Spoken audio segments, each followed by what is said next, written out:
মুখ্যমন্ত্ৰী ডক্টৰ হেমন্ত বিশ্ব শৰ্মা ডাঙৰীয়াক অন্তৰ সৈতে ধন্যবাদ জ্ঞাপন কৰিছোঁ যে তেখেতৰ শক্তিশালী পদক্ষেপৰ বাবে আজি প্ৰায় সমগ্ৰ অসমতে আমি প্ৰায় 39খন সমজিলা হ'ব উদ্বোধন কৰিবৰ কাৰণে সক্ষম হৈছোঁ। তাৰ মাজতে আজি আমি একেবাৰে সীমামূৰীয়া এই সৰুপথাৰ অঞ্চলকো আজি আমি সমজিলা হিচাপে আজি আমি প্ৰথমবাৰৰ বাবে আজি আমি শুভ উদ্বোধন কৰিবৰ কাৰণে সক্ষম হৈছোঁ আৰু আশা কৰিছোঁ যে এই অঞ্চলৰ বিভিন্ন সমস্যাৰ আজি সমজিলা হিচাপে স্বীকৃতি পোৱাৰ পাছত সৰুপথাৰে অতি ক্ষিপ্ৰতাৰে বিভিন্ন উন্নয়নমূলক কাম কাজসমূহ আগুৱাই লৈ যাবৰ কাৰণে সক্ষম হ'ব।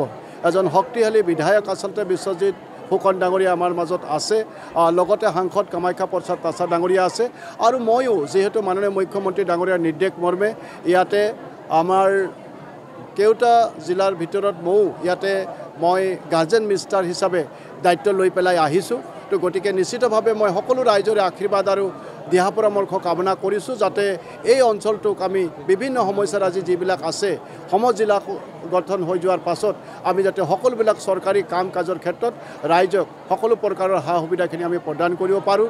বৃহৎ এই অঞ্চলৰ পিছ পৰি থকা যিখিনি জ্বলন্ত সমস্যা আছে এই সমস্যাখিনিও আমি ইয়াৰ পৰা দিছপুৰলৈকে যিখিনি কৰিবলগীয়া আছে এইখিনি কৰি পেলাই যাতে সমস্যাখিনি সমাধান কৰিবৰ কাৰণে সক্ষম হ'ম। তাৰ কাৰণে মই সকলোৰে আচলতে সহায় সহযোগিতা কামনা কৰিছোঁ আৰু আশা কৰিছোঁ যে নিশ্চিতভাৱে মাননীয় মুখ্যমন্ত্ৰী ডাঙৰীয়াৰ নেতৃত্বত এই যি শক্তিশালী পদক্ষেপ এই পদক্ষেপৰ জৰিয়তে সমগ্ৰ অসমৰ লগতে আমাৰ এই সৰুপথাৰ বৃহৎ অঞ্চলটো ক্ষিপ্ৰতাৰে উন্নয়নৰ দিশত আগবাঢ়ি যাবৰ কাৰণে সক্ষম হ'ব। মুহূৰ্তত মই মাননীয় মুখ্যমন্ত্ৰী মহোদয়ক কৃতজ্ঞতা জনাইছোঁ। সৰুপথাৰে নতুন পৰিচয় লাভ কৰিলে আৰু এতিয়াৰ পৰা অধিক স্বচ্ছ আৰু স্বচ্ছভাৱে প্ৰশাসন ৰাইজৰ কাষলৈ আগবাঢ়ি গ'ল।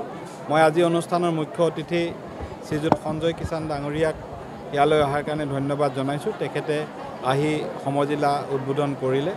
আজিৰ পৰাই সমজিলাৰ কাম কাজবিলাক আৰম্ভ হ'ব আৰু প্ৰায় জিলাৰ সমপৰ্যায়ত নামো সমজিলা হৈছে।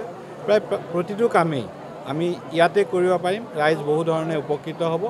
এইটো এটা ঐতিহাসিক সিদ্ধান্ত। আজি প্ৰতীকী ৰূপত দুখন জাতিগত প্ৰমাণপত্ৰ দিয়া হৈছে।